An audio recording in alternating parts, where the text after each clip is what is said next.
আমরা দীর্ঘদিন ধরে আপনারা জানেন এই লেকই বিজিএমের ভবন পর্যন্ত গিয়েছে। এখানে আমরা দীর্ঘ প্রায় 3 মাস কাজ করেছি। কাজ করে এই লেককে আমরা পরিষ্কার পরিচ্ছন্নতা করেছি। তারপরেও মাঝে মাঝে আশেপাশের যে বর্জ্য ময়লা এই লেকে এসে জমা হয়। আমরা যখন এটা দেখি আমরা সেটা পরিষ্কার করি আমাদের সকল নেতাকর্মীদেরকে নিয়ে। আজকেও আমরা লক্ষ্য করলাম এখানে এই রূপায়ণ সিটি অত্যন্ত গুরুত্বপূর্ণ। এখানে পিছনে উইমেন বিশ্ববিদ্যালয় কলেজ মহিলাদের এবং এখানে নামকরা একটি স্কুলও আছে এবং সামনে একটি দেখবেন দৃষ্টিনন্দন মসজিদ রয়েছে। এখানে ব্যাপক ময়লা আবর্জনা জমেছে। আমরা সকাল থেকে কাজ চলছে এখানে। আমরা আশা করি এখানে 2 দিন কাজ করলেই এই ময়লা এবং বর্জ্যগুলা সম্পন্ন হবে ইনশাল্লাহ।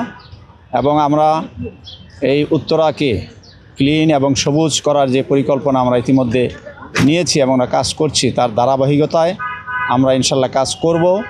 এবং আপনি উত্তরার বিভিন্ন আপনার সেক্টরে দেখেন আইল্যান্ড যে রাস্তাগুলা, সিটি কর্পোরেশন তার কাজগুলা সঠিকভাবে দায়িত্ব পালন করে না। এখানে দেখা যায় তারা নামমাত্র রাস্তার মধ্যে ঝাড়ু দিয়ে যে ময়লাগুলা রাস্তার পাশে ফেলে রাখে এবং বিভিন্ন আশেপাশে মসজিদ, কল্যাণ সমিতি এবং সেক্টরের বিভিন্ন প্লটে ব্যাপক ময়লা আবর্জনা জমে আছে। সেখানেও আমরা কয়েকদিন কাজ করেছি, আমরা কাজ করব ইনশাল্লাহ। আমাদের চেয়ারম্যান বাংলাদেশের প্রধানমন্ত্রী আপনি খেয়াল করবেন, তিনি কিন্তু বলছেন যে সরকারের একার পক্ষে সম্ভব নয়।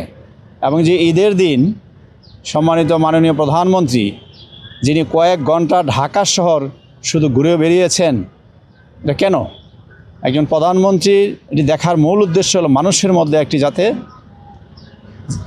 আগ্রহ এবং ইচ্ছা। উনি দেশের প্রধানমন্ত্রী, উনি বলেছেন সপ্তাহে একদিন আমরা কাজ করি, কিন্তু আমরা আসলেই কথায় যতটুকু আমরা বলি কাজে সেটা করি না। আমি মনে করি প্রত্যেকটা এলাকার সিটি কর্পোরেশন উত্তরা জোন অফিসে এখানে যারা আঞ্চলিক প্রধান কর্মকর্তা রয়েছেন তারা যদি এরকম সশরীরে এসে নেমে তারা দেখে কোথায় ময়লা আছে, কোথায় আবর্জনা আছে, কোথায় অপরিষ্কার অপরিচ্ছন্ন।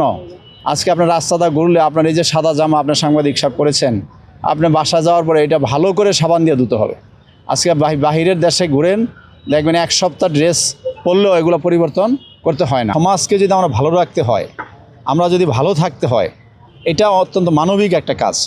আমরা সারাদিন কাজ করি, যে পেশাই করি, বাসায় যাই, কিন্তু আপনার যদি আমার বাড়ির পাশে ময়লা স্তূপ হয়ে পড়ে থাকে, রাস্তায় ধুলাবালি বের হলে দেখা গেল আপনার সমস্ত ময়লা ধুলাবালি যখন আমরা রিক্সা দিয়ে ঘুরি, যার গাড়ি নেই সাধারণ মানুষ, এই ময়লাগুলো আমাদের শরীরেই কিন্তু মুখের মাধ্যমে বা নাকের মাধ্যমে এগুলো আমার শরীরে ঢুকে। এগুলাতে শরীর অনেক বিভিন্ন রোগ অসুস্থতা মানুষের মধ্যে তৈরি হয়। এই যে প্রধানমন্ত্রী অনুধাবন, আমরাও মানুষ হিসাবে আমরা জন্মগ্রহণ করেছি। আমরা সকল এই ভালো জিনিসগুলোকে আমাদের মধ্যে নিয়ে আমাদের নেতাকর্মীরা অনেক কষ্ট করছেন। এবং আপনারা জানেন বিগত 3 মাস আমরা ধারাবাহিকভাবে কাজ করেছি। বাংলাদেশের সকল জাতীয় মিডিয়া এগুলো এসেছে। তো আমাদের মধ্যে আমরা চাই যে এই লেক শুধু পরিষ্কার নয়, এই লেক আপনার 10 নম্বর ব্রিজের তুরাগ থেকে শুরু করে বিজিএমএ পার হয়ে দক্ষিণ মেস্টু পর্যন্ত আমরা এই লেকটাকে যদি ধানমন্ডি লেকের আদলে এখানে বয়স্করা যাতে হাঁটতে পারে, বসতে পারে বিকেলে, এবং এই যে কিছু ব্রিজ আছে এগুলো ভেঙে দৃষ্টিনন্দন করতে হবে।